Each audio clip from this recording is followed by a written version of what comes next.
I want to take a moment to talk about the Druid's new wild shape and why I love it. Specifically, how they're using it to enhance the narrative of the Druid as a whole. Now, first big change is that it's a bonus action for all Druids. Moon Druid got other changes, leaning into being more of a warrior type where the wild shape lasts longer in combat. Also, it should be noted that you don't use the HP in the creature's stat block anymore. Rather, you gain a temporary HP pool, which means Moon Druid gets an additional boost to that, again helping it stay longer in combat.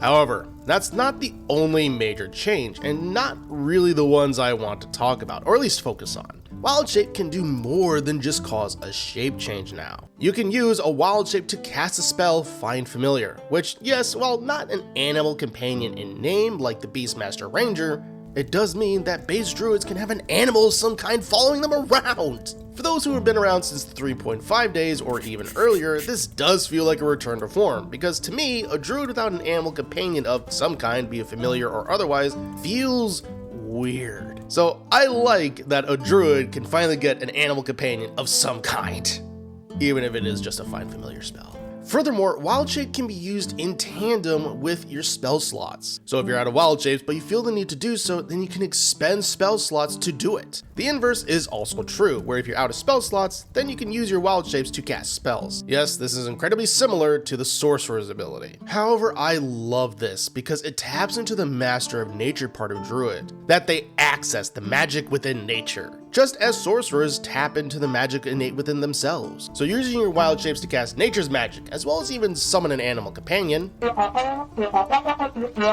Yeah, okay, familiar, but you know what I mean. On top of the other things you could do with Wild Shape with your subclasses is honestly amazing, because your subclass can augment it further, similar to what we saw with the Circle Stars Druid and Tasha's, which is largely going to be remaining unchanged for the 2024 PHB. I really like this change. I like the story that it tells, and reinforces the concept that druids are guardians and masters of nature, that because of their connection to it, they can bend it to their very will and manipulate it in strange and mysterious ways. Anyway, that'll do it for this video, everyone. If you enjoyed it, consider subscribing for more just like it.